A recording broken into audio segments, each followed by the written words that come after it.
We will go ahead and call our special board meeting for August 30th, 2022 to order. Mr. Christenberry, can I get you to open us with a word of prayer? Yeah, pray with me, please. Heavenly Father, we're grateful once again to be here in this place to conduct the business of the Baldwin County Public School System. Lord, we ask for everything that we need to do a good job with that. We need wisdom and courage and understanding, Lord, as we make decisions that affect so many people in this county. Lord, we're grateful for this county. Thank you for the blessings of Baldwin County, and may we continue to grow in a positive way. And may we do a good job as a board and as a system offering every child in this county the opportunity for the most excellent education possible. We ask these things in Christ's name. Amen. Amen. I pledge allegiance to the flag of the United States of America and to the republic for which it stands, one nation, under God, indivisible, with liberty and justice for all. All right, I want to welcome everyone to our meeting tonight. We've got quite a crowd here. It's nice to see. Mr. Tyler, did we have any amendments to the agenda? No, ma'am. No amendments. All right, then I have, I understand there's a few letters of commendation. All right.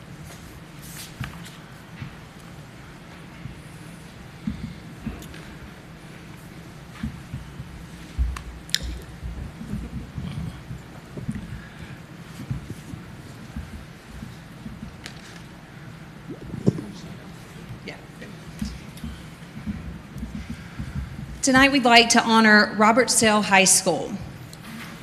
Robertsdale High School is getting a letter of commendation for tonight for achieving Cognia STEM certification. Robertsdale High School is the first high school in Baldwin County and one of the only ones in the state to have achieved this recognition. Robertsdale High School continues to set the bar in academics in the county.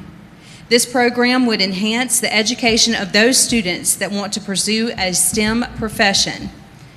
The staff and students have been working on this certification for 3 years until receiving notification this year that the school was selected. Would Principal Joe Sharp and his staff please accept this letter of commendation from Superintendent Tyler?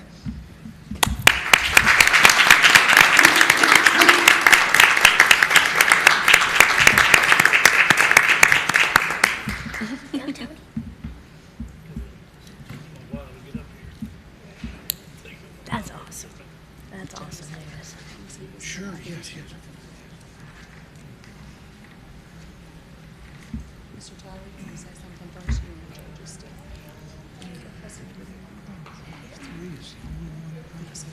Yes, sir. It's one of the only ones in the state. Yeah, I think there's 3. I'm going to pass Tarsh you just a second here. You see, stand between Mitch and Joe. I think I'll be able to be seen. So right here. What an honor. I mean, I know high schools across the state could pursue this every year if they wanted to, but you at Robertsdale High School decided to pursue a STEM certification. And I was telling Joe, or I texted Joe or emailed him and said, you know, every year somebody has a choice. High schools have a choice. Principals, their schools have a choice. Their staff and teachers have a choice. But for 3 years ago, y'all decided to step outside your comfort zone and make this a choice to be STEM certified, a high school STEM certified, I believe the only one in the state of Alabama, which, you know, and the thing about it is you're a public school. See, and that's the thing. You're a public school. You're not a private. You're not parochial. You know, we're not a city school system. We're a public school. And for y'all to step outside and do this, I think it just speaks volumes for the character and quality of what we have here in Baldwin County. So, Joe, we're awful proud of you and your staff. And I'm going to turn this over to you. Thank you, Mr. Tyler. Just to clarify, we are one of 4 schools, high schools in South Alabama that's earned this, one being the Mobile School of Math and Science, Brubaker Tech in Montgomery, and Carroll of Ozark. Those are the only 4 schools south of Montgomery, high schools that have earned this certification. Mitch and I, a couple years ago with Roma and Misty, I think we were the originals. Miss Bussey started talking about what we could do at Robertsdale High School to provide our students something extra We didn't want to continue to lose our top students to the IB programs. We wanted to give them an option here in Robertsdale. And Mitch and his team put together an outstanding program, and we're excited. I'm going to let Mitch introduce everyone real quick. Yeah, thank you. So yeah, we are really excited. We'll start with the teachers and work our way to the students. So Dr. Salinas on the end teaches an engineering course for us. Miss Eames teaches biology, STEM biology. Miss Janey teaches our STEM chemistry course. Miss Caldwell is our STEM counselor. As part of the program, you know, there's select courses they take, and it's a very tight schedule getting all these students in these very select STEM classes, and so she works hard to do that. Miss Bussey is the science department chair, and she also teaches STEM AP biology for us.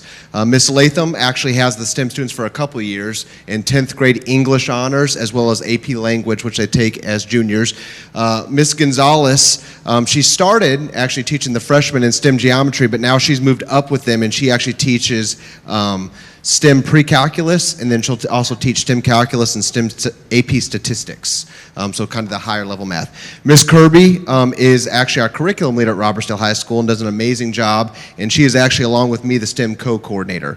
Miss Kirby worked tirelessly, many hours put in the STEM certification process to make sure everything was golden, and we received glowing remarks throughout the STEM process. A lot of that was due to Ms. Kirby's hard work.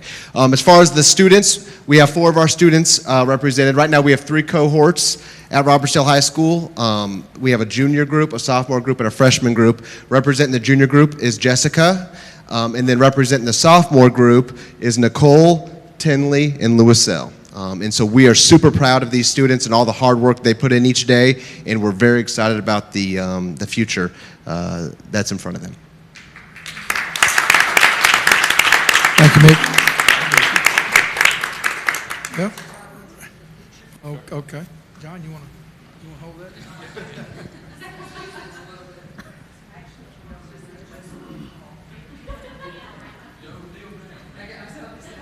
She'll kneel down.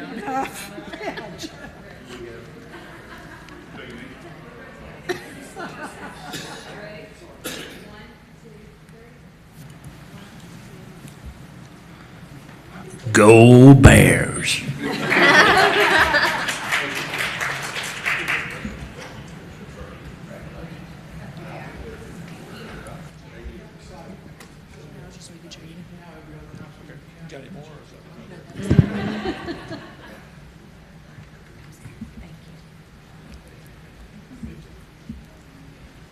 That is a great accomplishment for our high school, and I hope it's something that maybe some of our other high schools will aspire to accomplish in the very near future. Yes. Very, very proud, very Baldwin proud, and yes, go Bears. All right, Mr. Tyler, our items of business. Yes, ma'am. Agenda item 1, Alabama Trust Boards of Education General Liabilities, Errors and Omission Liability Fund Participation Renewal 2022-2023. Superintendent recommends adoption of a motion to approve the renewal of the ATBE General Liability Errors and Omissions Liability Fund Participation for 2022-2023 as stipulated in the agenda exhibit. I have a motion by Mrs. Dawson and a second by Mrs. Lindsay. All right, and board, this is our ATB coverage that we have to use every now and again. So, are there any questions or comments about that? All right, all in favor signify by saying aye. Aye. Any opposed? All right, motion passed. Agenda item 2, transfer of guaranteed contribution with the City of Fairhope.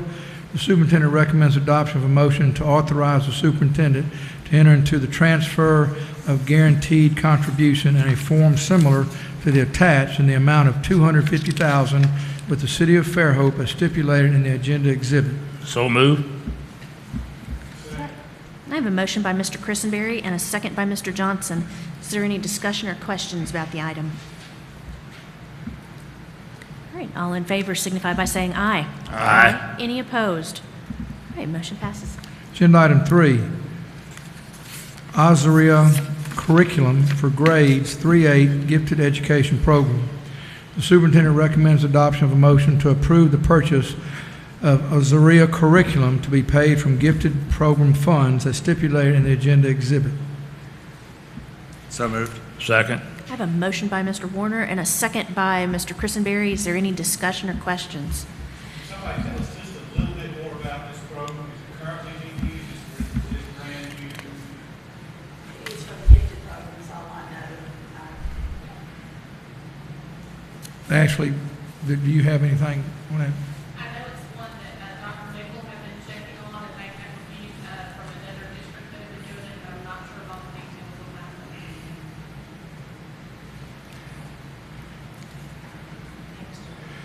It looks like you've read, Mr. Johnson, text coding and other things that sometimes with gifted, it is what it is. You basically have to provide stuff for gifted that others can't participate in. I read it. It looks like a good program. I'm just curious if we'd ever used it before. I'm glad we read it. I don't think so. Yeah.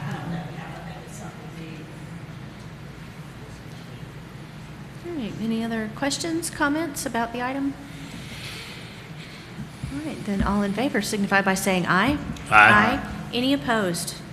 All right, motion passes. Agenda item 4, 10, 11, 12-month employee voluntary reassignment transfer to 9-month position.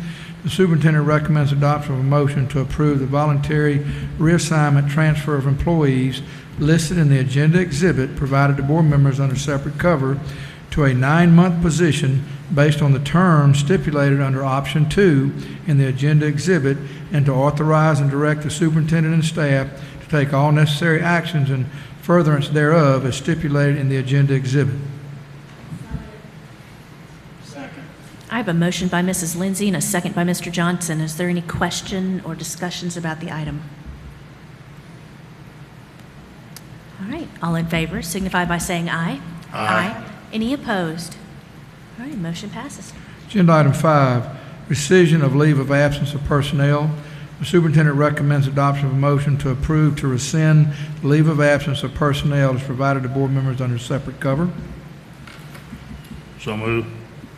I have a motion by Mr. Christenberry and a second by Mrs. Dawson. Is there any discussion? All right, all in favor signify by saying aye. Aye. Any opposed? All right, motion passes. Agenda item 6, leave of absence of personnel. Superintendent recommends adoption of a motion to approve the leave of absence of personnel as provided to board members under separate cover. So moved. I have a motion by Mr. Warner and a second by Mrs. Lindsay. Is there any discussion? All right, all in favor signify by saying aye. Aye. Any opposed? Motion passes. Agenda item 7, retirement and resignations of personnel. Superintendent recommends adoption of a motion to approve the retirement and resignations of personnel as provided to board members under separate cover. I have a motion by Mrs. Lindsay and a second by Mr. Johnson. Is there any discussion? All in favor signify by saying aye. Aye. Any opposed? Motion passes. Agenda item 8, transfer intent to transfer of personnel. The superintendent recommends adoption of a motion to approve the transfer intent to transfer of personnel as provided to board members under separate cover. Second. I have a motion by Mrs. Dawson and a second by Mr. Warner. Is there any discussion? All in favor signify by saying aye. Aye. Any opposed? Motion passes. Agenda item 9, rescission of employment of personnel. Superintendent recommends adoption of a motion to approve to rescind the employment of personnel as provided to board members under separate cover. Second. I have a motion by Mrs. Lindsay and a second by Mr. Christenberry. Is there any discussion? All in favor signify by saying aye. Aye. Any opposed? Motion passes. Agenda item 10, employment of personnel. The superintendent recommends adoption of a motion to approve the employment of personnel as provided to board members under separate cover. I have a motion by Mrs. Lindsay and a second by Mrs. Dawson. Is there any discussion? All in favor signify by saying aye. Aye. Any opposed? Motion passes. Agenda item 11, extra work for extended periods. Superintendent recommends adoption of a motion to approve the extra work of personnel as provided to board members under separate cover. So moved. I have a motion by Mr. Warner and a second by Mr. Myrick. Is there any discussion? All right, all in favor signify by saying aye. Aye. Any opposed? All right, motion passes. That's all, Ms. Coleman. All right, at this time, unless we have any reports or anything like that by senior staff, other than Mr. Wilson. No reports Okay. tonight, no ma'am. All right, then we will pause just for a minute. We are going to move straight into our budget hearing. The board is going to move to the audience so we can see the screen behind us here. I do want to take this opportunity to welcome our two board member-elects, board members-to-be. Ms. Rhonda Kirby is in the back, and Ms. April Bradley is here, and I want to applaud them for taking the time to come to the budget hearing. This can often be a long and confusing meeting for those who are not familiar with the school budget, but I want to thank you both for being here to get a head start on the budget and board operations. So if everybody will give us just a second, we are going to move seats.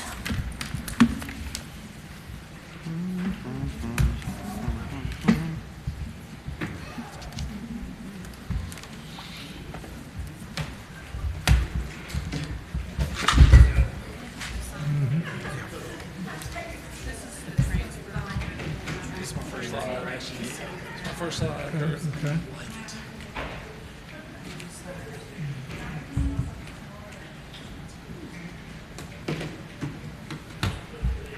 This is something that came through the office. This is one of those contributions to the outside organizations to the athletic. Oh, okay, yeah, right, okay. That it? Okay, enjoy your evening. I wish I could go with you.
All right, everybody stretched? Everybody ready?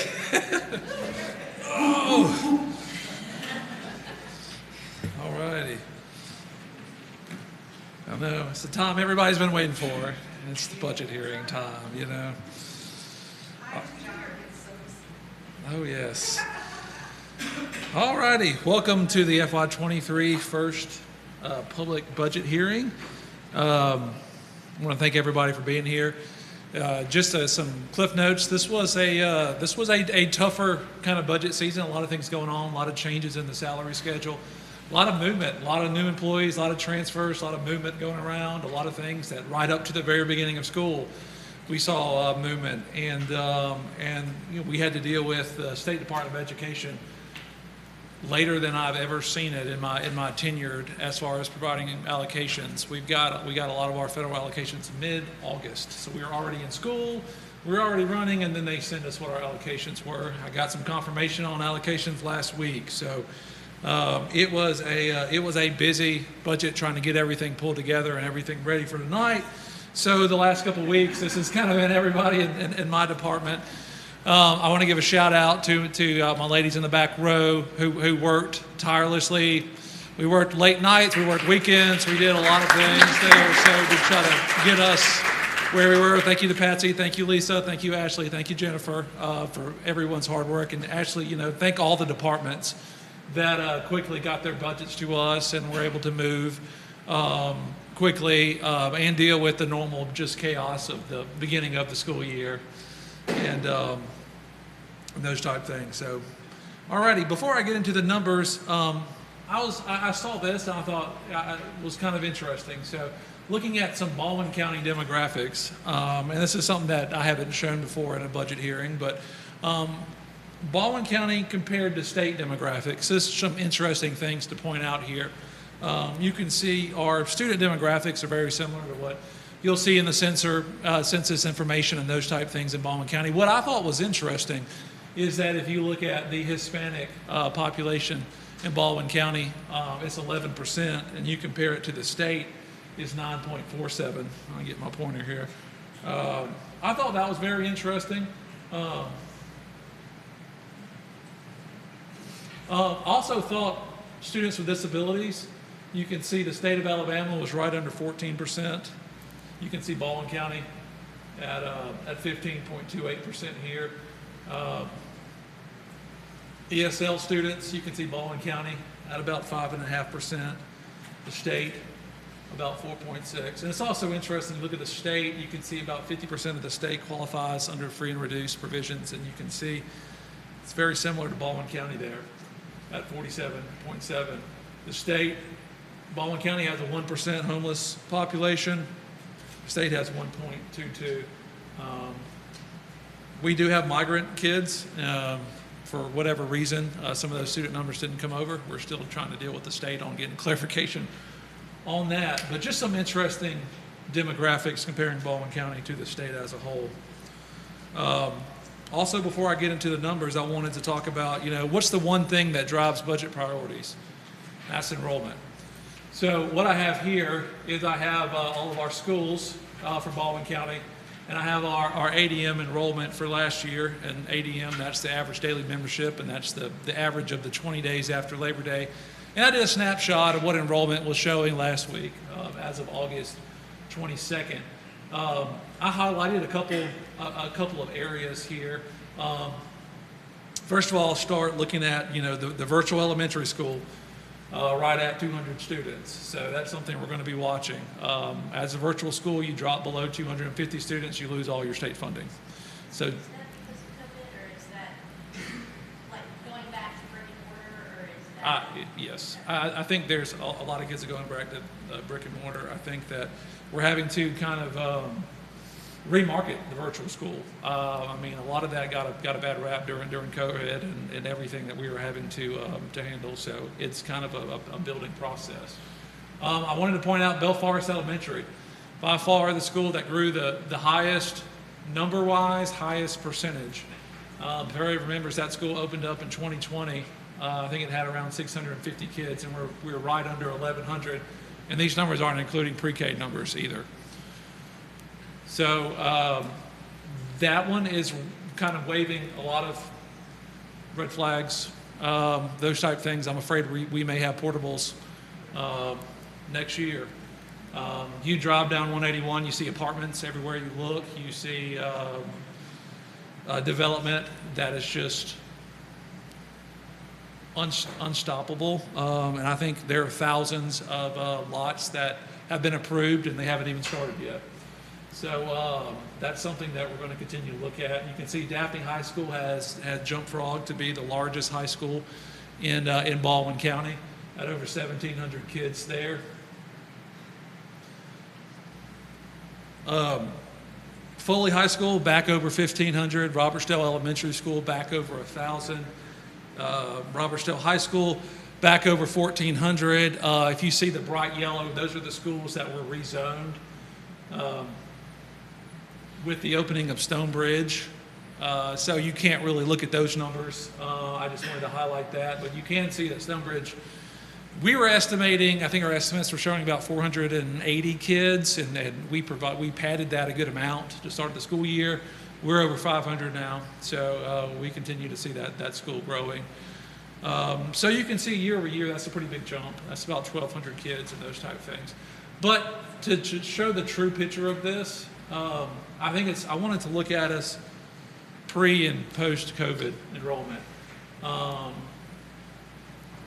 Just to kind of show where we are. And just a reminder, so when COVID happened and when we were starting the 2020-2021 school year, we didn't make any adjustments. So what we typically will do if a school has an enrollment decline, when we're allocating teacher units, we'll kind of reconcile that. I'm going to kind of walk you through that process in more detail than we have in the past. But because of COVID, because of the virtual school, because of the movement back and forth, because of the unknown with kindergarten enrollment, we let everybody stay where they were, okay? So we didn't touch declining enrollments for any school. We didn't touch it in 2021. We didn't touch it in 21-22, and we didn't touch it in this school year. So we're given about 3 years for schools to kind of get back where they were pre-COVID, because it was a lot of disruption. It was a very kind of unusual time for public education, just to say the least there. But just looking at a few things, you can see some of our schools, Baldwin County High, Bay Minette Middle, are still not back to where we were pre-COVID. You can see that schools like Daphne High School grew by about 100 kids a year during that period, going up 300 kids, jumping from about 1,400 to over 1,700 over that time period. Daphne Middle School also had a big jump. The yellow schools here are all the schools that we did a reconfiguration. So that's a perfect demonstration of everything we're trying to do to try to balance growth in Baldwin County. I think if you count the number of yellow boxes here, we did about 12 reconfigurations all going on at the same time. We know when Bell Forest opened, we reconfigured really Daphne East and Rockwell with Bell Forest. We know Alberta was adding a grade every year as they were moving apart from Foley High School. We looked at the Fairhope Elementary School and created Fairhope East and West to be both the K-6. Interesting that Fairhope High School is still not back where they were pre-COVID. I thought that was interesting. Same thing with Fairhope Middle.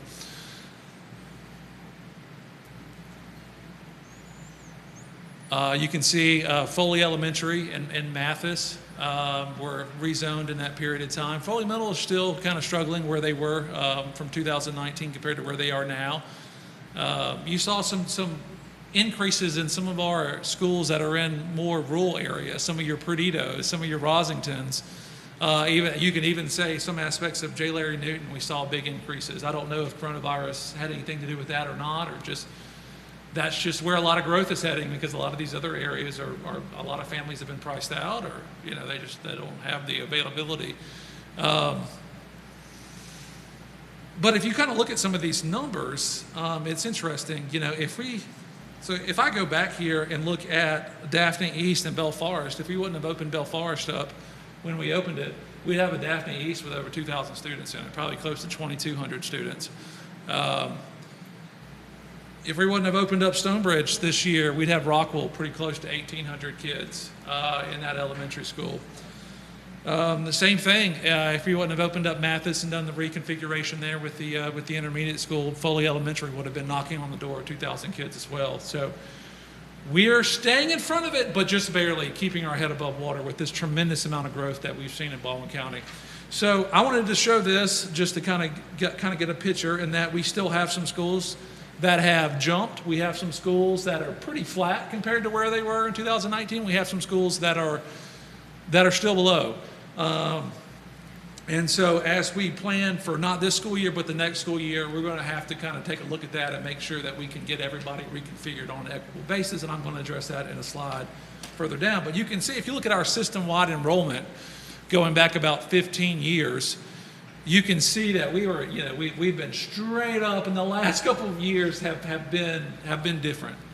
So looking at 2019, we were over 32,000 students. We have Gulf Shore split. The Gulf Shore split was probably, roughly around 2,000 students that moved. We had the COVID impact. The biggest impact we saw to COVID, outside of just the movement from virtual to brick and mortar, was that we saw a big decline in pre-K and kindergarten.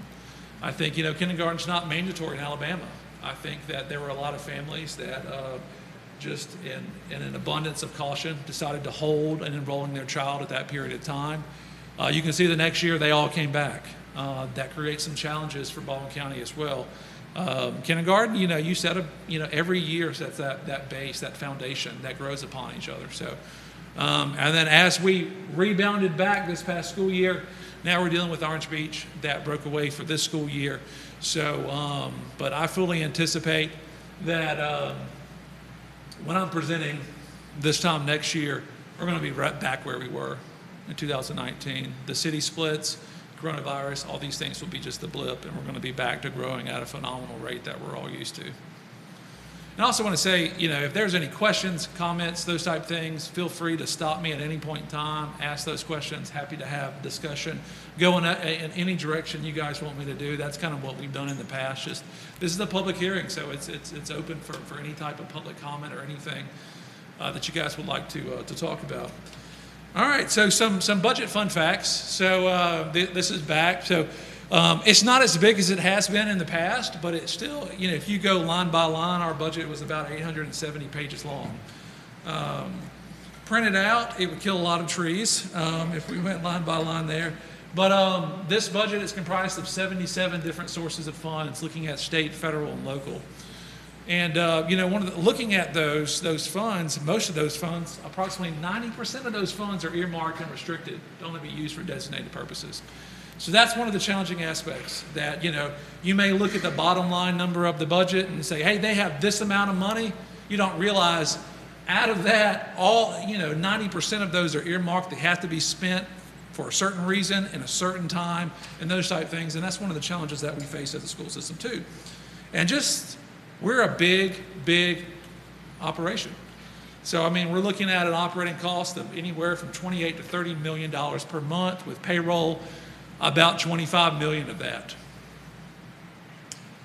All right. So here's the summary, and this is in your book, and these type things. So this is everything rolled up into these categories. And so what I'm going to do in this presentation is kind of break each of these down so you can see what makes up the revenue amounts, where are we spending our expenditures based on the different categories that you see here. But before I go into that, you can see, for anybody that's not familiar, we operate under 5 different funds. The general fund is where our operational funds, is where our state funding, that's where majority of our local funding is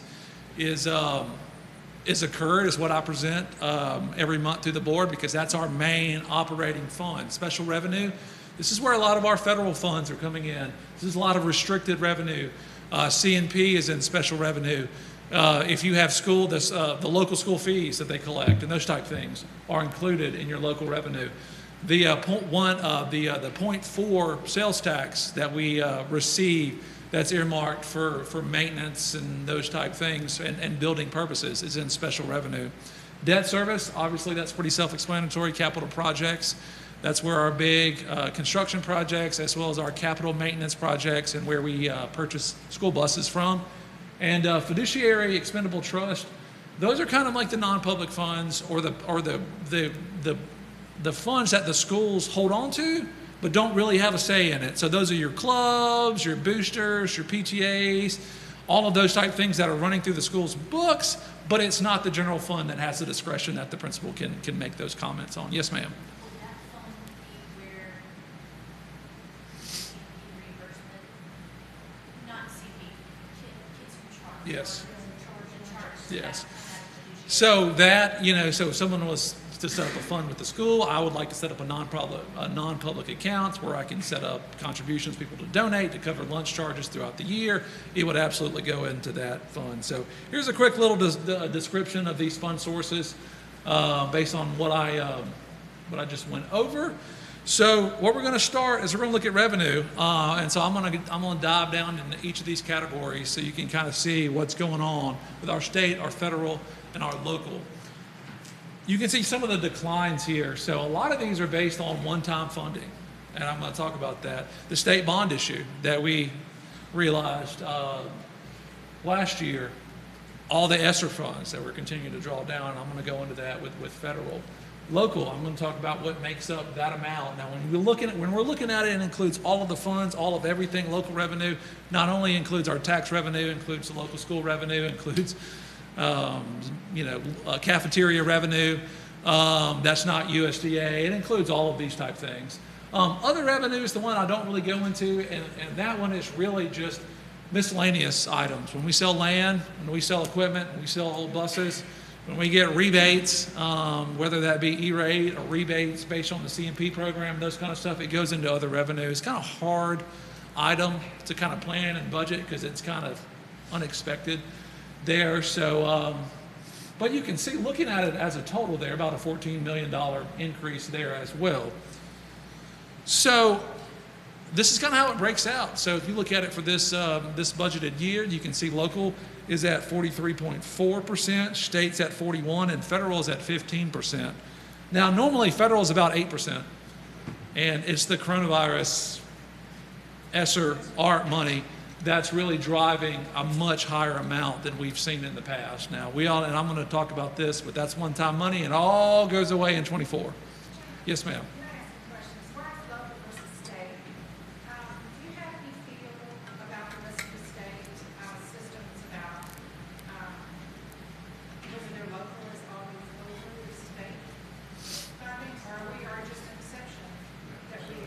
It depends. So you have, it depends on a lot of different factors.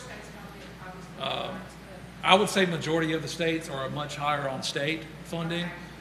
We're probably one of the dozen systems that they consider a donor system. We have a very high 10 mil match. Normally if you were to look at it and you were to look at the PPE by funding source, we're usually close to last in state. And that's just the nature of dealing with equity funding provisions. Other areas that may collect 50, 52, 54 mils, those kind of things, it's probably, their local is going to be higher than their state, but I would say that's not the average. I would say the average is probably 60% state, probably 30-ish local, just off the top of my head there, and it just kind of depends. But that's a good question. All right, state revenue. So I'm gonna go through all of these different sources of funds, but before I jump into the foundation program, you can see, the reason for the $8 million decline is that last line item there, is that we had a $33 million capital bond one-time funding that was made available last fiscal year. That's currently being used to cover the construction at Spanish Fort Elementary and the gym at Alberta. Alrighty, so let's look into foundation program. So this is always interesting when you're coming off of a school split situation, such as Orange Beach, and it's always interesting too when the state refuses to give you adjustment numbers and you have to back into those yourself. And that's what we did because I couldn't wait on them. Again, we have statutory requirements and deadlines we have to meet, and they apparently don't care. So. Because they confirmed these numbers on Friday, which was good because we were on the same page there. But you can see, even when we looked at this past year versus where our ADM is going to be for this school year, backing out 1,030 students from Orange Beach, we still show a growth. That just shows you kind of going back to my other slide, though, I mean, we grew by 1,200 kids. And even when you back out Orange Beach, we still had a positive. And that translates in these number of earned teacher units here. You can see the decline in the principal units, Orange Beach Elementary, Orange Beach High School. When we lost the earned AP units, we had other schools that earned additional units. And I'll talk about that. We have about 33 locally funded assistant principals that we provide over and above with the state. We have, I think, about 28 locally funded counselors that we provide over and above the state. So a lot of times when we have schools that finally, their enrollment finally meets the threshold to earn more units, they already have a unit in place. It's just locally funded. So we'll kind of take care of that and just switch around their funding source.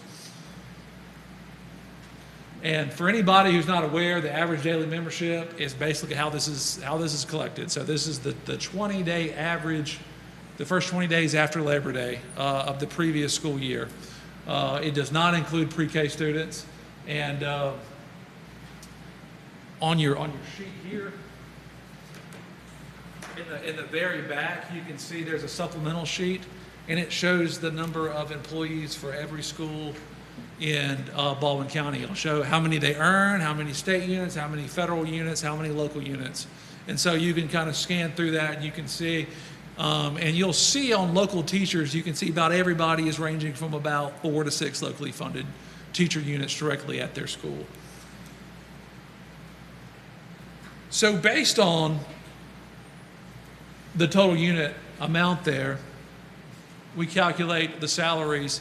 And this is the big change. This is the big jump. You're all aware that there's a complete restructuring in the teacher salary matrix, going from 27 steps to 35 steps, where every single step had the equivalent of a 1% increase going all the way to 35. And so that's really the big impact that we're seeing as far as our allocation increase. And, in Baldwin County, we're still 6.5% greater than the new state salary matrix reconfiguration there.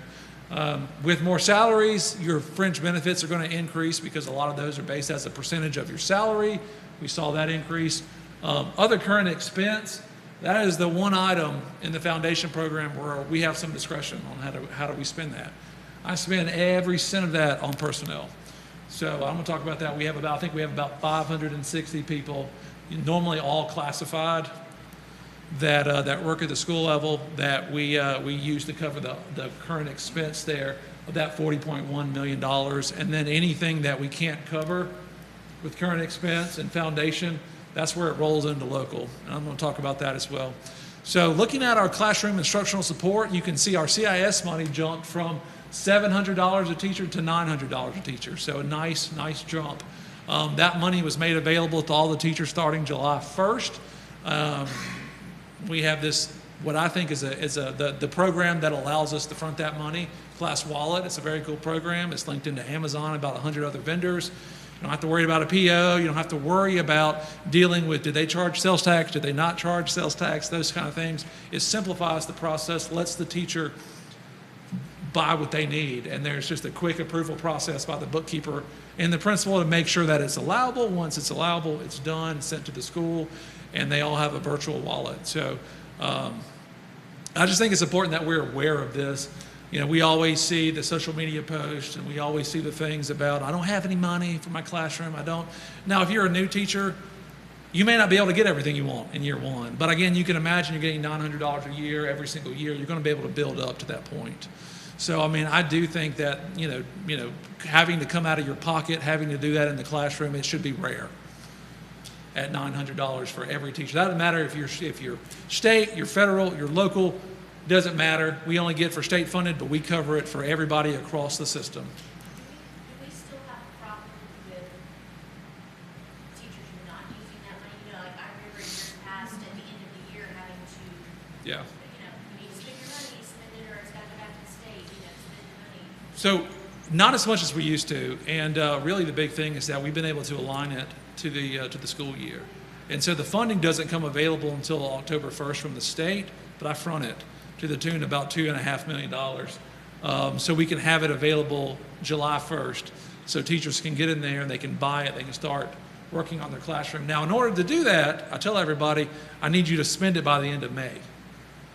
Now, technically, legally, you have till the end of September, but if I allow that, we're going to have multiple fiscal years all combining, and it gets very confusing. And so, I'd say I will advance it to you guys in the summertime, but spend it in the school year. It's meant to be spent in that school year. It's not meant to be held over. It's not meant to be. And you saw some of that when it was made available in October, where they were like, yeah, I'm waiting on my previous year allocation so I can, because I know it's going to be there in August, and sometimes things got delayed, the shipping didn't come in, and so aligning it July 1st to the end of May has helped drastically. And we have automatic, Class Wallet says automatic reminders to every single teacher in the system through their software. Hey, a reminder, you must spend your balance by May 31st. And so we'll start shooting those out in April pretty consistently, so nobody can say, I didn't know. Technology. So technology, library enhancement, professional development, those are the fundings where the teachers form a committee. So they have a committee. They're voted on into that committee by their peers, and then that committee basically must approve how we're going to spend those funds at their school. That's in the state law. So when we get monitored and those type things, they want to say, hey, I want to see your minutes from your teacher meetings, and I want to see all the documentation on the approval process. And so that's something that we continue to remind principals, guys, this is very important that we do it. It's because it's in the law, and they check it. Textbook dollars, $75 per student, that stayed the same, bringing us to about $2.25 million. So if you looked at the foundation program, that's about just right under $200 million before the 10 mil match. So here's where things got kind of interesting with the Orange Beach split. So you can see, so 198,000, and they deduct out what your 10 mil requirement is. That brings us to 164. Now you can see here that last year our 10 mil match was $42 million. This year is $34 million. The $20 million increase in our foundation funding is due to really the salary changes and our massive drop in our 10 mil match. Let's talk about that. How did Orange Beach help our 10 mil match? So how the 10 mil match is calculated, they take the amount of revenue that we collect in our District 2 tax, which basically is a countywide tax, is minus a very little small sliver at the very top of Baldwin County, little river area. And they say, what did you collect? Number of mills. What is the value per mill? Which roughly countywide was about $4.6 million, and they times it by 10. And that's what we're going to deduct from your state funding. So if Orange Beach did not break away like they did, then our 10 mil match would have gone up $3.7 million from 47.7 to 46.4. Out of that 46.4, $11.7 million is directly related to the property within the Orange Beach city limits, the Orange Beach School District. Very high, the highest property valuation per mill in the entire state of Alabama. No one is even remotely close. It's double what Gulf Shores is. It's substantially greater than Mountain Brook and a lot of the other areas that you would think of. And that's because of the concentration of high valuation of condos there. So $11.7 million is what Orange Beach's 10 mil match is. Now, one of the interesting things, and we still don't have an answer from the State Department, is that with Orange Beach, it's a little over 1,000 students. They earn about $5 million, and you have some transportation and some other supplemental state funding. So they're in about $6 to $7 million deficit. That's a very interesting question. It's a situation that's never occurred in any school system in Alabama. I'll be watching it just because I'm a nerd and I'm curious how they're going to handle this. But they need to handle it because it's not going to get any better. I mean, that division is going to continue to get wider and wider from what their property values are based on their student enrollment, because they're kind of landlocked and, it's kind of expensive to raise a family down there. And so, I mean, there are going to be challenges. So they need to, because if they give them special treatment, Gulf Shores has a very, very high 10 mil match too, and I'm sure they're not going to be very happy about that, as well as some of the other 12 donor systems that as they refer to them throughout the state. All righty, so that was kind of a breakdown of the foundation program, how we got to $164 million on a gross basis. You know, how did we get a $20 million increase? And 8 of that was a 10 mil match, and the rest of it because of the new teacher matrix there. So some of the other areas, so one of the next one on the list is the student growth. This was one that I was very involved in, and this was related to Chris Elliott's bill. This helped us fix a flaw in the foundation program formula, in my opinion, to where if you're a growing school system, you were penalized because your numbers were always a year behind. And so there was a mechanism to address it. It was always underfunded. They didn't give it to you till February, and by that time, it wasn't even worth the effort. So what this did is it took growing school systems, took a 2-year average, figured out the amount of students, and gave you the average state funding per kid, and it gave it to you on the front end. So you can hire those teachers before the school started. You can address it. You can move it around in the areas that are seeing the most growth. That resulted in about $5.1 million. That's about 60 more teachers. That's part of the reason why you saw so many new hires.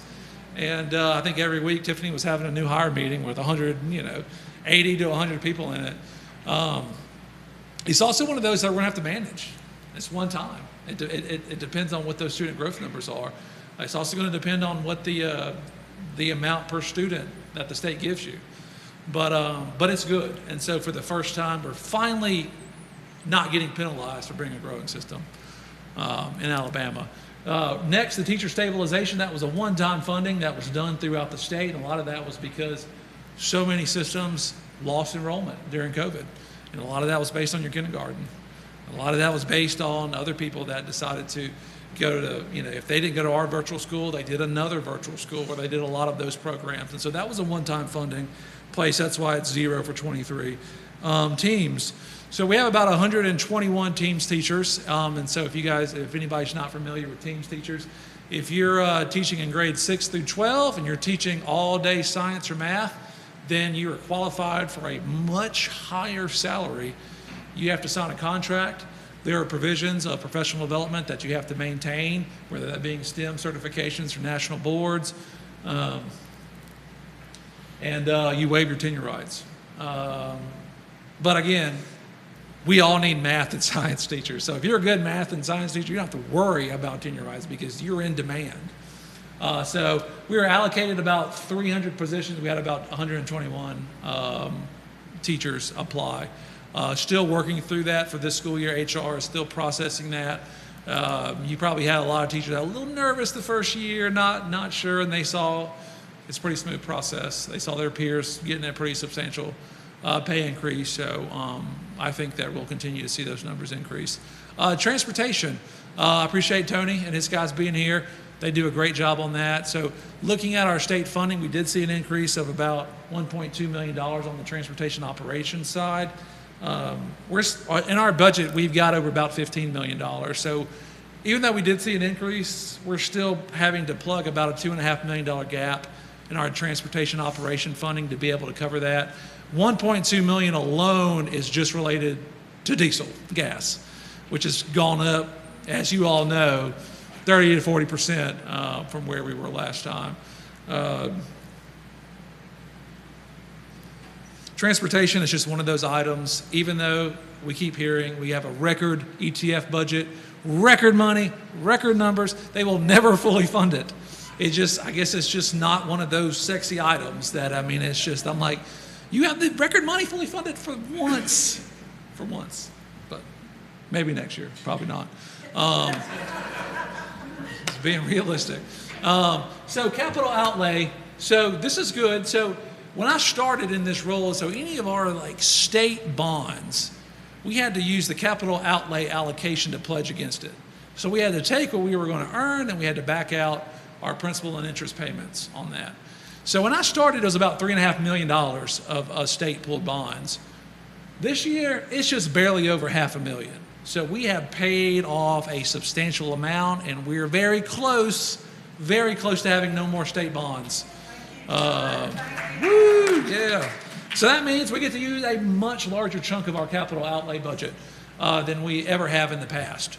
And I'm going to walk through everything that we're doing, from HVACs to replacing the floors to bathroom renovations to all the cool things we're doing, not only with new construction, but everything that we're doing to maintain our buildings countywide. OSR, so I'm going to try not to get on my soapbox too bad on this one. OSR is the Office of School Readiness. That's our pre-K program. That's the grant program. It's the one we hear. It's the nationwide. It receives all these awards. It pretty much gets whatever funding they ask for. But my issue with it is that they still don't fully fund it. They require a match provision in order to do the grant. They have enough money to where there shouldn't be a Title I match provision to qualify for an OSR grant.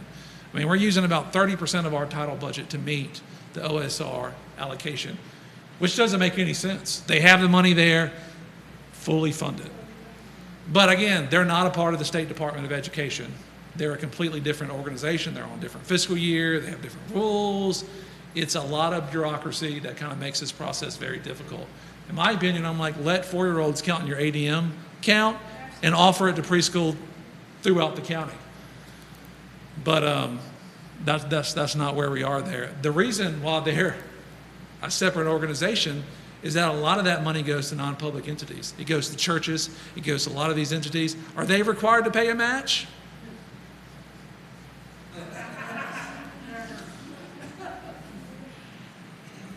Going into fleet renewal. So the fleet renewal calculation is based on our number of buses that are 10 years or less as far as their age.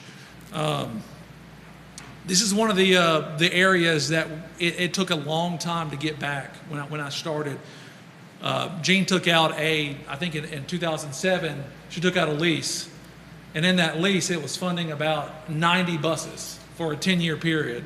And I was like, what happens at the end of 10 years when we have 90 buses fall out of our funding formula? And so one of the big things, we built it up locally. And so we're to the point now that we can continue to pay for right under about 30 buses a year using just a little bit of local funding to cover the gap due to some inflationary increases there. So for this next school year, we're looking at doing 24 regular buses. And regular buses, they're getting close to $90,000 a piece now. And we're doing 4 wheelchair buses. Those buses are over $100,000. They're close to $110,000. Our fleet renewal gives us about $7,000 a bus there. And so they equate that to about $70,000. Another area of transportation that is extremely underfunded, especially in the pretense of the inflationary environment. And we have a lot of good vendors. We're able to do our own bids. We're able to be very competitive because they know that we're buying about 30 buses a year. And our transportation guys do an awesome job staying on top of that, making sure, pressuring our vendors, making sure that we can keep our prices within a reasonable standpoint. So that's what we're looking at for this school year. Advancement in technology. So there was a new provision in this legislative act that in the past, advancement in technology was used for just technology. And then after that, they said you can use it for technology, security, and you can use it for facility and maintenance type. This past year, they said you can use it for technology, you can use it for security, you can use it for building maintenance, and you can also use it for new construction. So we have about $8.3 million. We have about $3 million allocated, and we're looking at doing a security system refresh throughout the system. We're currently working on the specs of that. That's kind of a challenging one. You want to spec it out how you want it, but then you don't want to put too much information because it has security factors in there. But our bid law is very rigid, and they say if it's for safety and security, you can waive the advertisement period, but you still got to bid it out. So that's kind of been a little bit of a quagmire trying to work through that to make sure we get the right vendor that can do what we need them to do for those type of things. So we're working through that, but that's part of the plan. I was going to take the remaining amount and I was going to shift it to cover some of the costs on the Baldwin Preparatory Academy as well, since that was an allowable use. All right, ARI. So I still don't have our ARI allocations. So I just kind of, I took what the state increase was and I kind of applied it. That's the frustrating part that we have to deal with. I still don't know. So, I'll probably give you an update on that. Hopefully I'll have it by the second budget hearing of what that really is. But, taking the percent increase that I saw in the statewide budget and applying it to what we received last year, So it funds about 16 out of our 32 ARI reading coaches. So this goes back to kind of the point I want to make here, that all you hear, record budget, record button, they got more money than they know what to do with, they have more money. You're not even funding some of the basic things in the State Department. John, are reading coaches required under the reading law? Or the state law coming down? Yeah. So yes, on the Literacy Act, it's required. But then the ARI funding initiative tied into the Literacy Act doesn't correspond with that. Correct. And that's not even going into the summer programs and those type things, where we've had to use a lot of ESSER funds to help kind of continue those on. The school nurse program, so nice increase this year, about a $336,000 increase in our allocation. Still, it only funds about 20 out of our 65 RNs. We got about 14 LPNs. So I mean, we have over 80 medical health professionals in this county. It's gone from funding 16 to funding 20, so I mean, I guess that's a step in the right direction, but it's still not a priority in the State Department. So I mean, the State Department is at such a unique time. It's time for us to look at divisors. It's time to fix 4th through 6th grade that still have an over 20 divisor. It's time to have funding for every school to have a nurse. It's time to fund ARI so we can tie back to your Literacy Act. And please, for the love of God, fund transportation. And we're a big county system, and so I think the state looks at city systems, and they're like, well, this city, they only have to travel, a small distance. They have a surplus. No. We have to go all over the place, whether it's a dirt road and it wears down the tires and, and all those kind of things. So, yeah, it's what's it, 16,000 miles a day? Yeah, so It's over that day. Yeah. And now we gotta go fix the cold. Not mixing anything about that. So, I'm guessing that's related to homeless? It's only anything. Yes, that's a Ooh, I can have Ashley come up here and talk about that program, and it will make your jaw just drop. It's things that the public doesn't realize. And I'll talk about that a little bit. But yeah, I had a slide, and I think that the number of miles that we do per year in Baldwin County, you can go to the moon and back like 50 times. I mean, we travel the roads. We're the largest geographical county this side of the Mississippi River. So, but those aren't factored in when we're looking at it in a statewide perspective. It's what is it costing a city system? All right, lost my train of thought here. All right, at-risk funding, you can see went down a little bit. A lot of that was a little bit of moving around and making some of the orange piece adjustments. Funds about 6 out of our 14 social workers. We did add more social workers. We're trying to get 1 out of every feeder pattern, but it's just, you just don't get a lot of funding to cover it. Again, that's another area. They talk about mental health, but they don't fund it. There's so many of these opportunities when we're seeing record revenue to come in that we can address it for the first time ever. But we're talking about doing a tax cut. We're talking about cutting the funding to the ETF in this next legislative session.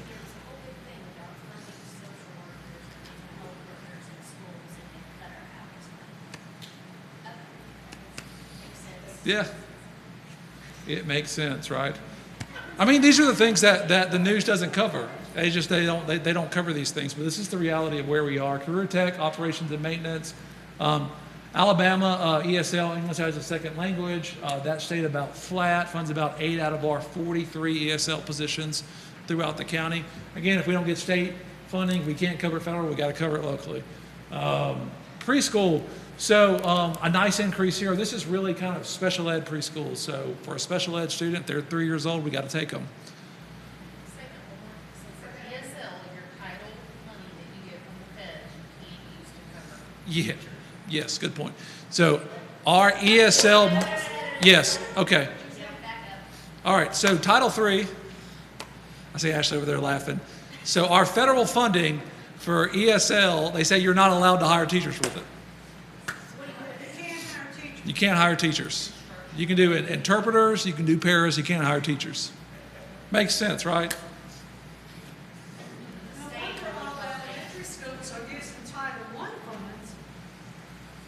To hire teachers. It's a challenging situation. Yeah, It is a challenging, and it's one of those things you got to balance. You got to balance class sizes, you're balancing growth, you're balancing ESL, you're balancing special ed. Now, that's federal. For state, I can use it. So I kind of jumped a couple slides. Yes.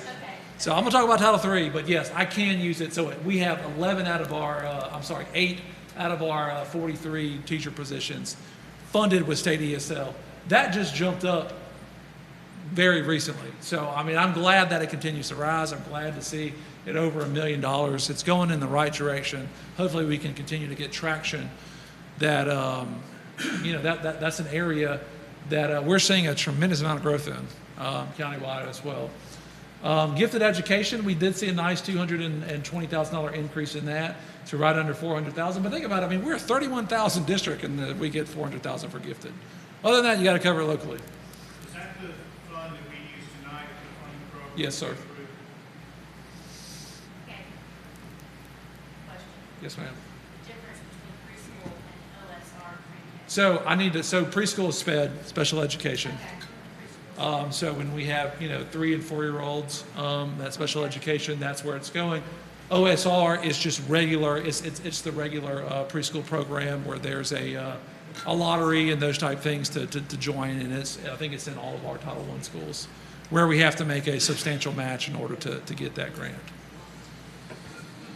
So this slide doesn't have the 22 state bond allocation, so you can see a $25 million increase there, really driven by your foundation and transportation, and some of the other ones did do a nice increase on a percentage basis. So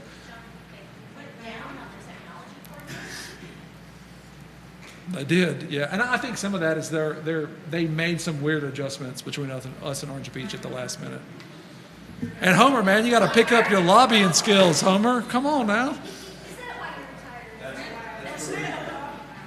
Which is kind of interesting because you have a lot of the school systems that got hacked, that dealt with cybersecurity issues and ransomware, and so we're going to cut the funding.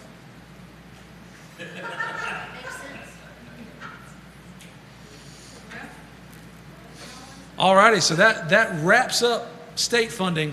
Any other questions, concerns? All right, let's jump into federal. We saw about a $51,000 increase in our IDA funding. I'm going to talk about that in a minute. Perkins relatively was pretty flat, going from 381 to 409. That's the vocational career tech federal funding. Title I increased by $500,000. I really didn't know where this was going to go. This was a nice, pleasant surprise. Everybody's had free lunches, and our free and reduced numbers are all over the map. They're still allowing us to use our 2019 free and reduced numbers. And I think that was the reason why we were able to maintain this. But this is the last year we can do it. So that one's kind of volatile. Again, with the changes in the lunch program, they really need to find a better metric in order to evaluate poverty schools. Whether that's Medicaid numbers or direct certifications or those type of things. They got to find a better way than using free and reduced numbers. Because I think that it may have worked well in the past, but things have moved too much, and we're still using that as the funding mechanism to measure those schools. Title I and D, they're pretty flat. Title II went down a little bit. That's where we do a lot of our class. So I think we're going to budget about 8 to 9 class size reduction units. Those are teachers that we can insert in the fall based on class sizes, and to adjust that. We're also can do professional development out of Title II. Title III is what I was referring to, where it's English language. So you may say that's $133,000 decline. And last year we had migrant funding, and they zeroed us out this year. And so I emailed them, and we sent them a snapshot of our 600 kids that are last year in Power School classified under migrant. And I asked, can you please explain to me why you cut all of our funding? I've emailed about 4 times. I haven't gotten a response yet. So I'm going to continue working on it. It's just, again, it continues to be extremely frustrating. The State Department I'm like, Here are the kids, here how they were classified, and here's how you cut us. Please explain. Please walk me through the calculation, and I can't get any response from anybody. So we're going to continue working on it. Hopefully I'll have a good update when we go into the second budget hearing. That'll be on the 13th. But very little in federal funds to deal with ESL. So we basically get no money for ESL. Basically. Title IV, saw that go down a little bit. The homeless calculation, that they just sent us a revised version literally about a couple hours ago, and I didn't have time to update my slides because they're so late. I mean, here we are at the end of August. They just sent us that like a couple hours ago. I mean, how are you supposed to plan as a school system with these type of things? But homeless is another animal. I mean, we're buying clothes, food, gas cards, you name it, and we have about 200 homeless kids in Baldwin County. That's what we ended up, 232, we ended up, with the FY 22, so starting off kind of slow, but it always picks up by the next semester. So 232 homeless kids in Baldwin County, and we provide majority of all their support. Going again, these are things that again the public just doesn't realize. Tony's having a job all the way to Pensacola to pick up somebody. They live in a different set of rules.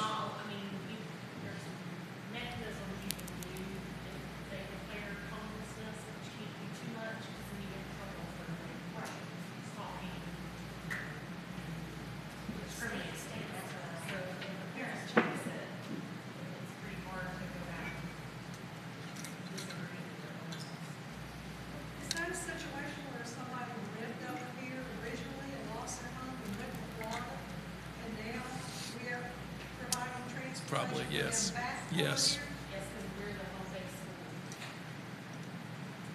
If they were here and then they could come home and someone over there, but we're still base school, we're supposed to work out.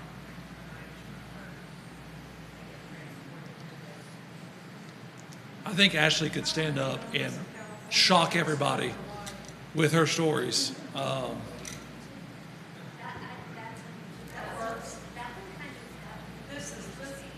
This is, I mean, I can get it on page that.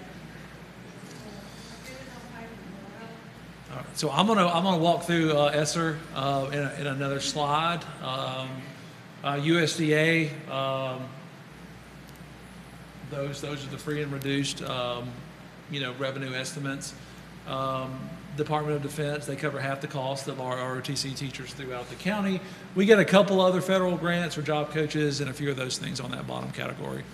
So really the decline there is really driven by one-time ESSER funds. It's really driving a big decline on our federal, which is to be expected. Special education cost. So let's look at the cost as a whole for special education. So you see my little box here. So if you go and you read the law, when the IDA Part B law was passed by the federal government, it stated that the United States Department of Education will fund 40% of your special education needs in your district. They have never followed their own law since inception. True story. And I mean, we have to jump through a tremendous amount of hoops following a law that's continuing to evolve year after year, but they don't have to follow their own law from a funding standpoint. So what does this look like? We have about $23.2 million of foundation funding going towards resource teachers. What I've tried to do is streamline this to where a lot of our specialty SPED programs, your pathways, your REACH, your MDs, I have those coming out of federal funds. And we still have about $10.2 million of funding directly tied to some of our resource teachers. This is another misconception. A lot of people think the federal government funds all special education. Nothing could be further from the truth here. And that we're having to supplement this to the tune of $33 million to be able to cover our 4,600 special needs students and our, right under 600 employees here. John, you may not have this number right off your head, but in terms of what we're now spending, has our maintenance ever gone down any? I know one time we were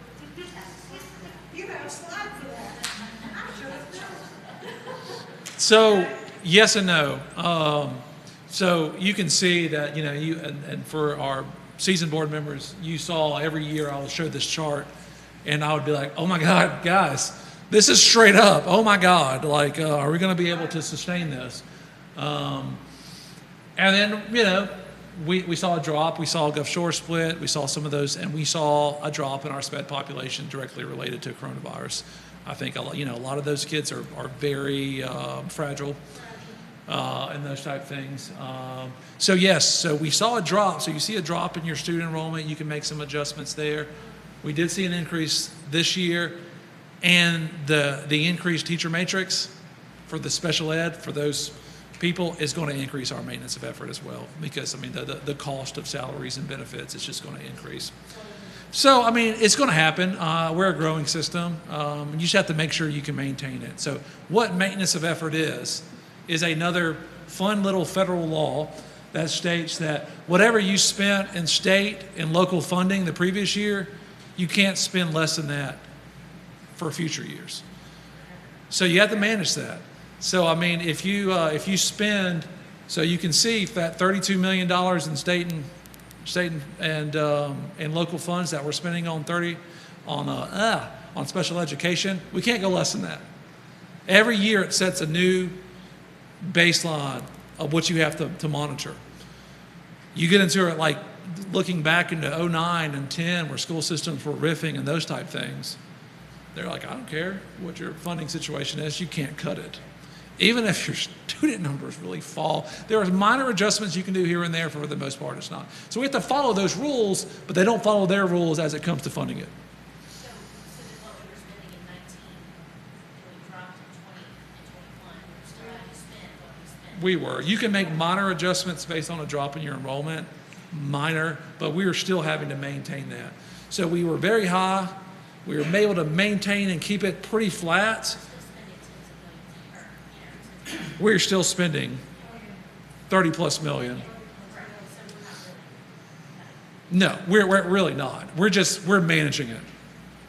That doesn't even include what John probably can't track as much as all the 504 and stuff that we get zero. And there was a big emphasis, Mr. Tyler and Hope and Renee and those, and with Don, and where we said, guys, I think there's an overclassification issue going on here, and so there's been a big issue, and looking at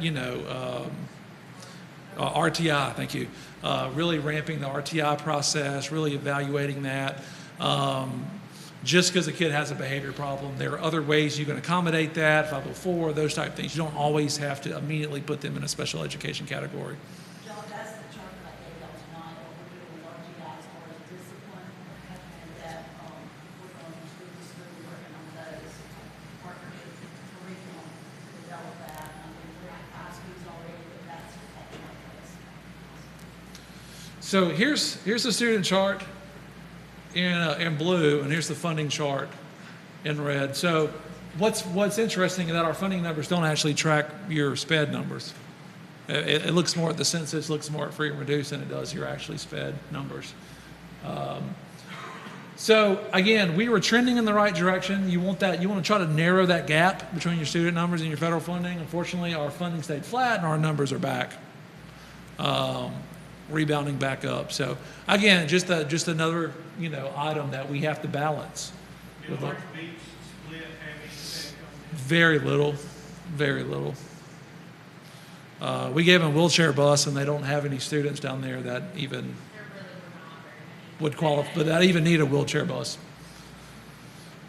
Very, very little. There were a few, but very little in the grand scheme of things. It had a much bigger impact with Gulf Shores than it did with Orange Beach. All righty. ESSER, again, I want to give kudos to federal programs. They've done a tremendous job helping manage this. Ashley, Jennifer, Lisa, you guys have done. This is, a lot of people are like, can we use the coronavirus money for that? I'm like, which one? We have 12 different categories here, and they all have different, restrictions, different timelines, different allowable uses, and they all have, different applications.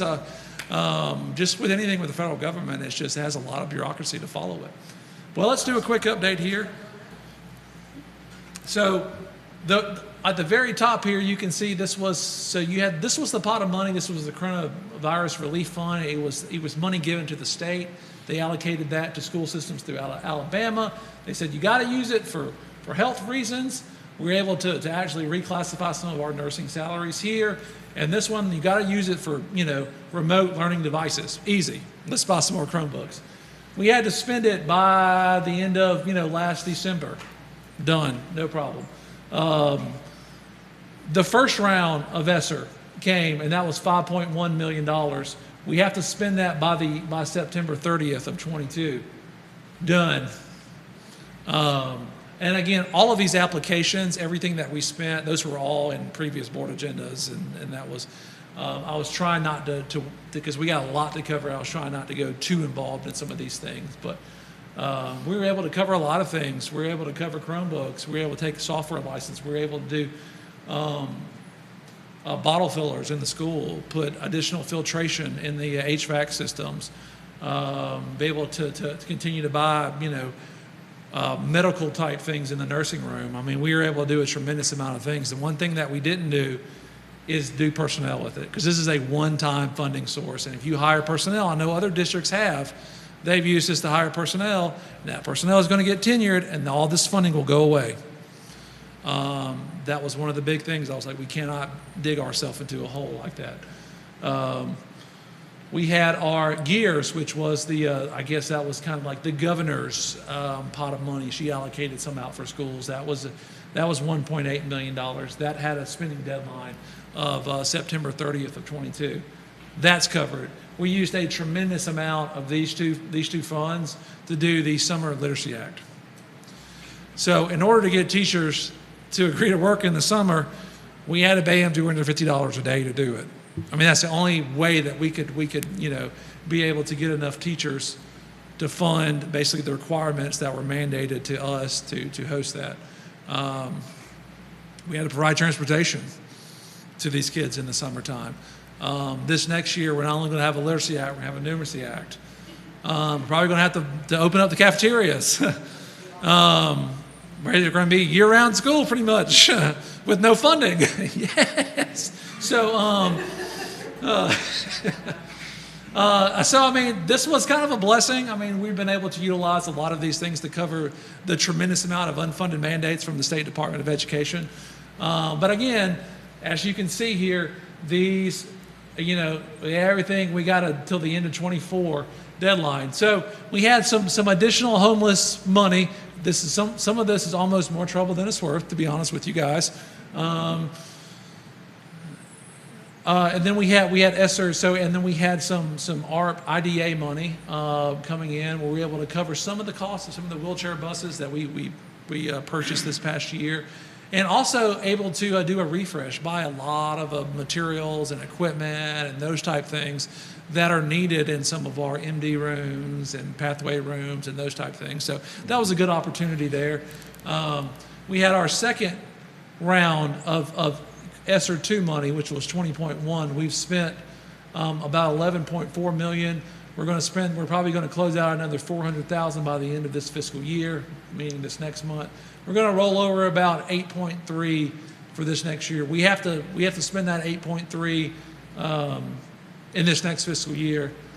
Again, we have that mapped out. Don't see that as an issue. A lot of that will continue to go towards funding our summer programs. Tutors, if we can find them. Again, there's a lot of money for tutors. It's just hard to find tutors to stay after school and do it. The State Reserve, they have some requirements from an academic standpoint that they're mandating on some of these. We have till the end of this fiscal year to do the ESSER 2 state reserves, and the ESSER 3 we have till 24. ARP, that was the biggest pot of money and the last pot of money that we received, and that was $45.2 million in Baldwin County. We've spent about 12 of that. We're probably going to pull down another 3.6. We still have about 28 million to spend. We got to do it by 24. We have about, I think, 12 million of that allocated to buying some equipment in the Baldwin Prep. Our tools, funding the shops. Again, the timing of this was good. That gave us a great opportunity to fully fund the entire interior of that school, which is going to run anywhere from 12 to 15 million. And we're still kind of working through that process. So you can see, all in all, if you look at everything from the very first amount of stimulus and in relation to the coronavirus, that it was a total of $86 million. We've spent 38. We're estimating that by October 1st, we'll still have about $44 million that we'll have till, some of it we'll have to spend by September 30th, 23. The rest, majority of that, we still have till 24. Another reason why I kind of keep our general fund kind of flush is that this is reimbursement.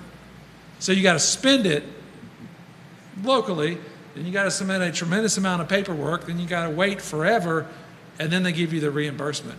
So if we're looking at $44 million that we get reimbursed from, we have to make sure that we have the funds in order to cover that. So when you show us this reserve every month, that is somebody's not in there. Correct.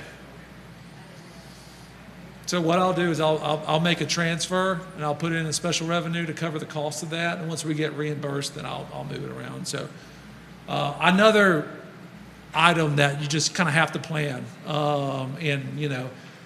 This is a good thing, but it takes some cash management logistics in order to make sure that we can continue to pull that down and cover it, wait for the reimbursements while doing everything else. And some schools that don't have that funding available to fund that don't get to use that money because they can't. They're in a very challenging situation. I'm not really sure how some of these school systems are doing it.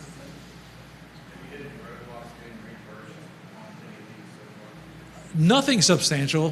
Sometimes they want more information or some of these type things. The problem is that we just have such turnover in the federal programs department at the state level that, the minute you kind of have it down with somebody, then, they leave and then someone else will start and you kind of have to start all over again.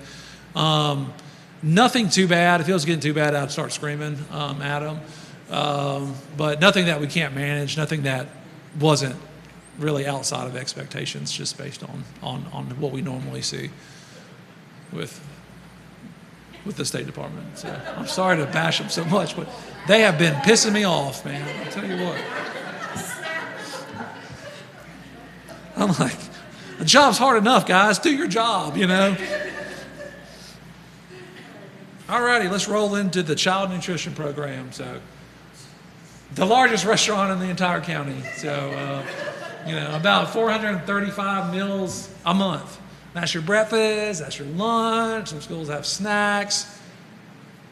We are pushing, that is a giant logistical operation. 234 C&P employees. You can see total revenue estimated for this budget year, about $23.5 million. Of that, 16.8 USDA reimbursements. We're estimating 800, 900 on sales. Transfer to general fund. Here's another fun little federal law there. So you can use USDA reimbursements to cover the salary of CMB employees, but not the benefits. So I've got to, I moved $5.3 million of local funds in order to cover the benefits of our 234 CMP employees. I'll walk through what that benefit is, but we know that's your health care, that's your RSA, that's your FICA. Those are those type things. Another fun little nuance that they push on us that just makes a tremendous amount of sense. Yeah, thanks for laughing, sir. All righty, we're going to roll into local revenue. So rolling into local revenue, now that we have two city systems in Baldwin County, this percentage of your total student enrollment is going to be very important on how our local funds fall. So you can see, looking at our October ADM numbers, that is really the basis on how the funding is divided. Had about 33,000 students county-wide. Of that, right under 30,000. Again, this is not including pre-K. This is K through 12. Was Baldwin County. Gulf Shores had about 2,200, and Orange Beach has had a little over 1,000. So you can see Baldwin County had 90% roughly of the total student population. Gulf Shores had right under 7%, and Orange Beach right under 3%. So what does that mean? So let's show it. So our ad valorem, we collect 12 mills. Out of those 12 mills, 9 of those are countywide. Out of those non-countywide, that is divided by your percentage of countywide kids. So of the estimated $56 million in non-mills, Baldwin County gets 50.4, Gulf Shores gets 3.8, and Orange Beach gets 1.8. Now, the district tax is a little bit different. So the district tax is actually related. They actually carved that off, almost like one of the 3 mill districts that we see. And that, we have a 3 mill district that covers the whole county, but when a school system breaks away, they almost have, they grab their municipal lines, and that becomes a separate 3 mill district. And their property taxes are based on the valuations within that district. Just like it is on the Spanish Fort 3 mill district, the Fairhope 3 mill district, the Robertsdale, Silver Hill district. That is why you see Orange Beach with such a higher 3 mill and such a lower non-mill. Because they only have 3% of the countywide kids, they only share in 3% of the non-mills that they're collected, but the valuations in there are very high. But it's interesting, if you look at the total from 12 mills, is only about $6 million to Orange Beach. What is their 10 mill match? 11.7. Ooh. Eee. Probably should have thought about that, guys, Probably, So anyway, the same thing with sales tax. So in the general fund, we have the 2% sales tax. That is divided by your percentage of student enrollment. You can see we get 90% of the sales tax. So we get 90% of the sales tax generated on the island. Nanny boo-boo. I guarantee the parents down there don't realize that. They're like, I'm so glad the money stays in Orange Beach. Me too. Yeah, all 3% of it. The rest, anyway. All right, so again, sales tax has been on fire. You guys have heard me say it. A lot of that is due to the growth. A huge amount is due to the inflationary environment that we're in right now. I don't really see that stopping. I know that the feds are hiking interest rates and those type of things, trying to cool down the economy. We'll see. Again, whenever the feds do this to try to calm down inflation, it never really creates a soft landing. It usually crashes the economy. So it's something we're watching. But I mean, I felt like I still kind of was relatively aggressive in budgeting what we're going to get this sales tax based on actual. You can see the 2% is going to bring in over $110 million this year. So pretty incredible there as well. Now, this is not including, so the 9 mills, this is just property taxes, not including probate. So when I was to add probate into that, we're estimating our ad valorem revenue to come in about $67.9 million, a pretty big $6.7 million increase. I know that I got a notification showing my valuation went up a lot, and I was like, good God, I don't know, I wish I could sell it for how much you're taxing me for, and I'm sure probably everybody in this room saw that. So, I mean, the assessments are rising, which is going to increase the ad valorem. Is it sustainable? Is it going to come down? Again, time will tell. Business privilege tax, that's one that we just don't see a lot of movement there. I kind of keep it the same. Sales and use tax, you can see that 111 is a little bit different than what we had on this previous slide of 110. So I added in, there is a smaller sales tax provision for bigger machinery, cars, boats, those type things. That's not, that's a smaller amount, but I still wanted to factor it into budgetary calculations there. But still, and I'm still being conservative, and I still think we're going to see about a $13 million increase there. Other county revenue, majority of that is alcohol tax. Thank you, Hope. That's gone up a lot. Yeah. That's about $350,000 there.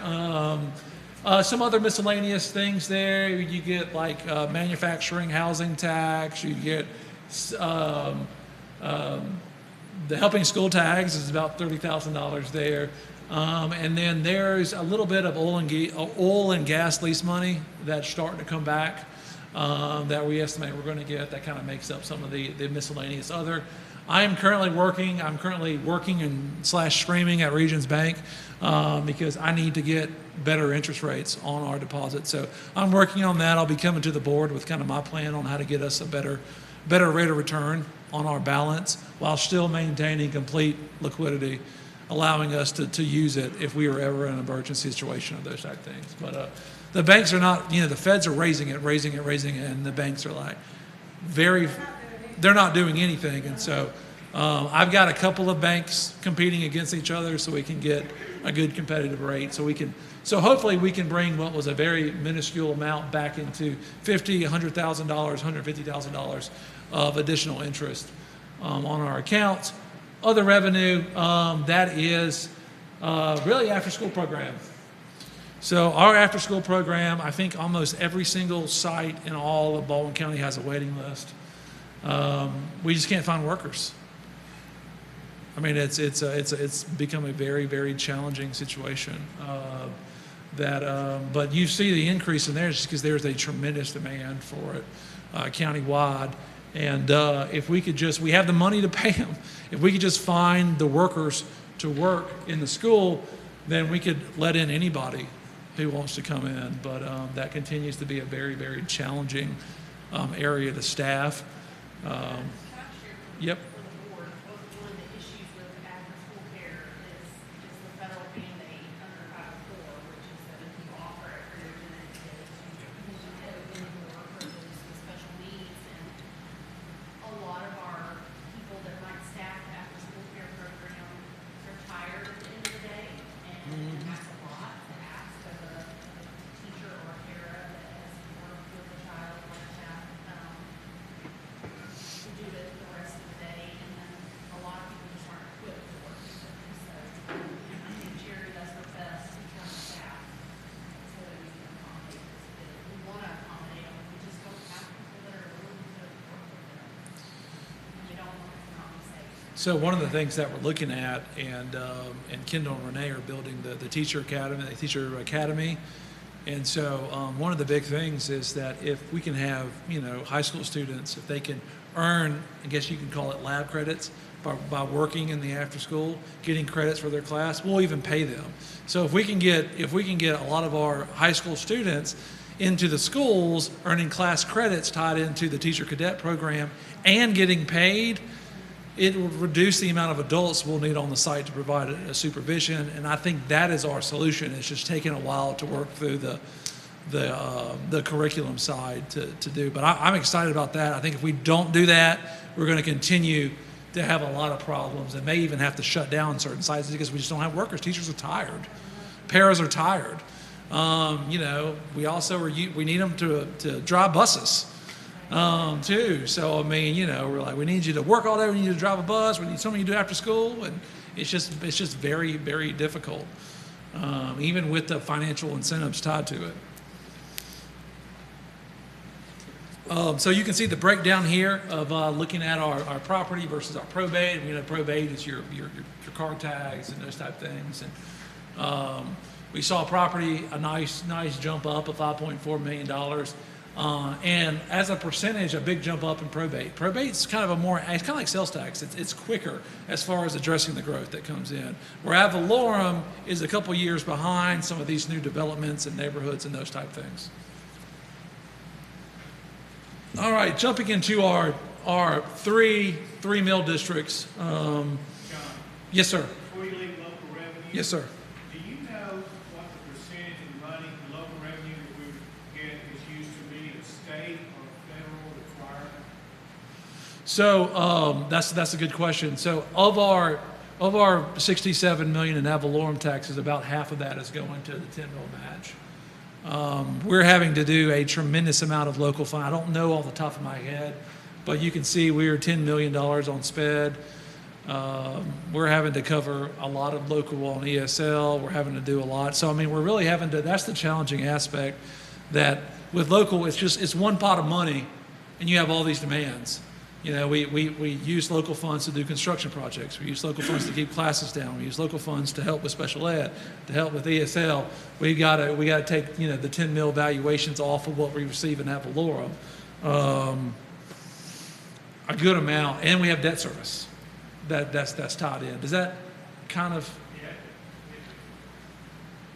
Yeah, so I can give some percentages of all of our local funds, how much are we having to use to fill a gap, whether it's ARI, whether it's nurses, and how much is there to do additional discretionary things such as building and more teachers. So I don't know if I have that off the top of my head, but I can certainly crunch it. And you know, any of these questions that I don't have an answer to, I'll crunch it and I'll come back. We're going to have the second budget hearing before the work session. And so we'll have some, I'll get Malaysia to keep a note of all the questions here. And so we'll have answers for the second budget hearing, as well as any concerns or anything. And that's kind of the point of having two. So any of those type things that we can drill down in and provide more details, that's what we want to do. Yes, sir. So looking at our 3 mil district, so we currently have 3, maybe 4 after tonight. We'll see what happens there. The July 21st board meeting is when the board approved a lot of these expenditures for this school year. We do that so we can kind of get that out to the schools so they can make purchases, they can get things in place for the start of the school year. But you can see Spanish Fort, just over $1 million in estimated revenue is going to be coming in for the school year. Fairhope, about $2.8 million is estimated to come in, and Robertsdale right under $1 million. And you may say, well, why don't you have estimated probate in Robertsdale? I will. I don't, for the first year, I don't really have a good abstract. I don't really have good documentation to provide a guide on that. And so I really want to get 1 year of collections, and then I use that as my base as far as future budget allocations. So to be as conservative, we kind of have it, but I mean, Robertsdale's knocking right on the door of Spanish Fort, so it's, I think they probably will surpass Spanish Fort when it's all said and done there. You can see year over year, looking at the ones that are going on their third year, 12% increase in assessed valuation for Spanish Fort and a 13% increase in Fairhope. You can see, based on this chart, when Spanish Fort started, they were just over 800,000, and this is, you know, not including probate, but now they're over 950 on property tax. When Fairhope started, they were about 2.2, and now they're about 2.7 in property tax. So we've seen these revenue items just increase pretty substantially, which has been great for the schools in this area, for the committees as they kind of work through their plans on how to utilize it. All righty, that's revenue. Revenue's done. Yeah. We're halfway there. No. Living on a prayer, maybe. All righty, so now it's time. So we basically broke down everything in the revenue column. Where is it coming from? What were the increases year over year? Now it's time to talk about what are we planning on spending for this year. So you can see, bottom line, you know, if you look at, you combine all the funds together, and some of these we're not going to spend all of it this year. Like some of our capital projects are going to roll over into the next year. But I go ahead and I put the full budget amount there so it can show that it's not available. So about, you know, right under $560 million. So we're $500 million if you look at everything combined there for our school system. So let's break down what that looks like. So if we were to look at it, you can see our 2 biggest expenditures for this school year is obviously salaries and benefits at just under 60%. That 60% is $323 million in just salary and benefits for this next school year. So, I mean, that is a big number. I like to tell people that, and their jaw just drops. I'm like, yeah, we are a big organization, a big organization.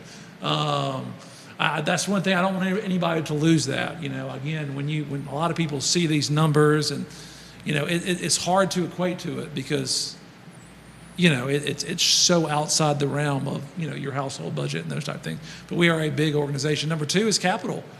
Not only is the new construction, but it's maintaining our existing buildings, and I'll walk through that. Purchase services, I'm gonna walk through exactly what that is. That covers a variety of a lot of different things, from from PD to travel to utility costs to insurance to contracted services to those type things. Materials and supplies is everything from instructional materials and textbooks to your Chromebooks to things at the bus shop to paper towels at the gym. So that covers a lot. And then 5.3 is directly associated to debt. So if we were to take out the purple and the light blue, the capital and the debt, you can see that we've got about, right over 76% of our entire expenditures is directly related to salaries and benefits, directly related to personnel. So let's jump into personnel. So looking at personnel, and this is kind of like nailing Jello to the wall, because I'm trying to track down where everybody's coming from, and then somebody's transferring here, somebody's retiring, someone's on leave, someone's being replaced, someone's doing this. I mean, in the summertime when I'm trying to get all this balance, it is to say it's difficult is an understatement because of the massive amount of movement that happens in the summertime. So you can see, looking at our state foundation program, if you take our allocations and you take our $5.1 million of the growth allocation, that funds about 1,900 teacher units. Not only teacher units, but it's your principal, it's your admin, it's your administrative that qualify for state funding there. We have about 20 nurses coming out of our state funding. We have about 340 people. Majority of that is bus drivers, also a lot of our mechanics and different personnel in the that work in the bus shop. Like I said before, ARI, we're estimating about 16 there. And what I was saying earlier via the OCE, other current expense, that's the one area of the foundation program where we have a little bit of say-so. So I try to put as many classified support positions as possible. I try to fill that in. I fill that in to the penny with people, and we're able to squeeze in about 569 classified. Everything from your from paras to technicians to bookkeepers to receptionists to custodians to a lot of the classified positions that are at the school. I really try to focus on that that are not in the allocation. Looking at federal programs, one of the challenging things this year is that the teacher matrix increased, the amount increased, and that's good, but we may have had 110 teachers funded out of IDA last year. Now we can only afford, based on the new salary amounts, to fund 100. And so that was some of the things we had to look at, and that's why it was a little bit challenging getting the allocation so late, because I had to move people around. If we didn't have federal funding to cover the people that were covered under federal funding last year, the only other solution is to move them to local. Our title programs, about 60 positions there. CNP 234, and the Fed Other is the 6 ROTC teachers there for right under 400 federally funded employees. Looking at our locally funded, I'm going to break that down and talk about that a little bit. 747, and then the other, Fairhope's using majority of their $3 million because it was based on a 30-year basis for personnel. So I think all of their schools have at least, probably at least 4 to 5 different positions, whether it be teachers, whether it be paras. That's kind of one of the unique things on a 30-year tax. Spanish Fort was done on a 10, and Robertsdale was done on an 8. We're basically not allowing full-time employees there, but we are allowing part-time through a contract, because on a temporary funding source, if you hire them full-time and they get tenured, you're stuck with them if that funding goes away. So it's just one of the things that we have to manage. There's a little bit more leeway on a 30-year. If we get 20 years into the Fairhope tax, we're going to have to kind of rein that in as well. So that's a lot of your $3 million, and a lot of the after-school program people that are kind of working countywide are funded themselves through the tuition based on the after-school program, and they kind of fill out the remainder of the 36 positions there. So let's drill down into our locally funded positions. So like I said before, if you look at the supplemental sheets in the back of this by school, you can see that we have about 4 to 5 locally funded teacher units for about every school throughout this county. Like I said before, even if we had enrollment drops, those type things, we didn't touch it We basically either increased the number of teachers or we left them alone based on the 2019 valuations. So 255, majority, a third of all of our locally funded is teachers. Like I said before, we have 25 additional counselors over and above what the state provides. We have that one principal of Stonebridge. So we have to cover it locally this year. Next year, they'll be in the ADM count, and we'll get funding for that. That's another reason. And some of the teacher units there, the 255, every time we open up a new school, we just have to plan on you're going to have to cover majority of that school's cost locally until it gets factored into the ADM calculation. So Stonebridge will be calculated in October, and then they'll be funded at the same rate as all the other elementary schools for next school year. So there were a number of different reasons, from moving federal programs, from covering new school openings, to still giving a grace period as our schools catch their breath from coronavirus. Like I said before, we provide 33 additional assistant principals. That's close to over $3.5 million that goes in directly to assistant principals.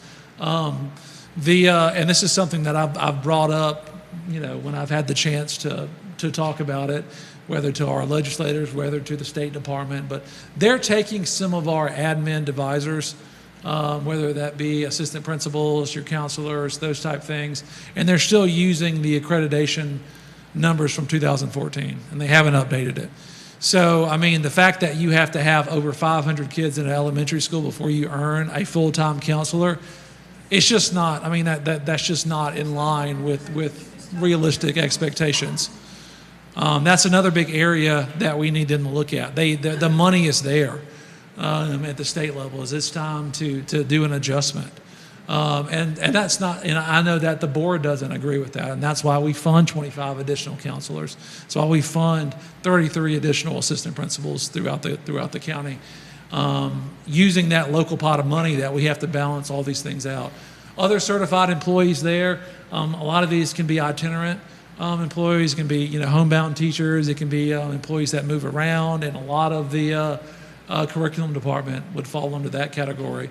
Looking at classified, I kind of have it in a couple of different categories here.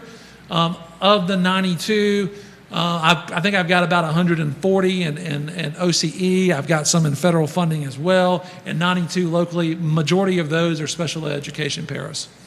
We have a few instructional paras, but majority are special ed. Clerical, bookkeeping, registrar, secretaries, the amount that I couldn't fund in OCE, I'm covering locally to the tune of about 26 positions.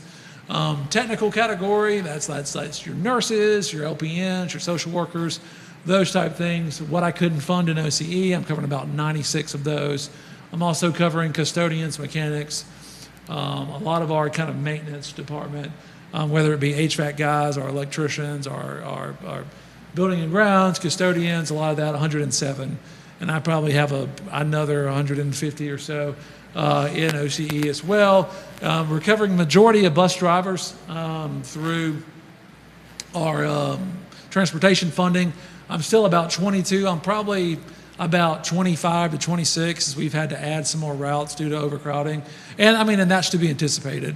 Other administrative positions, these are a lot of the positions that can be in business and finance and HR that are classified, that do anything from payroll to accounts payable to those type things would fall under that category. So we're about 747, and because of the raises and because of the cost of that, so with salaries and benefits, it's about $57.6 million. Does that include the 3 mil? No, it does not. No, sir. That's why that number is different. Yes, sir. So that 747 is the breakdown of this number.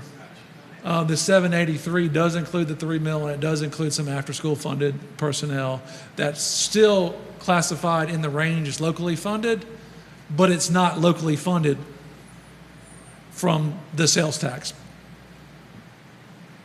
Good question. Earlier, it'd be interesting also to know how many of these personnel that we're on this list are being done because of federal or state requirement. Good question. Yep. We'll be able to drill down into that. Yes, sir.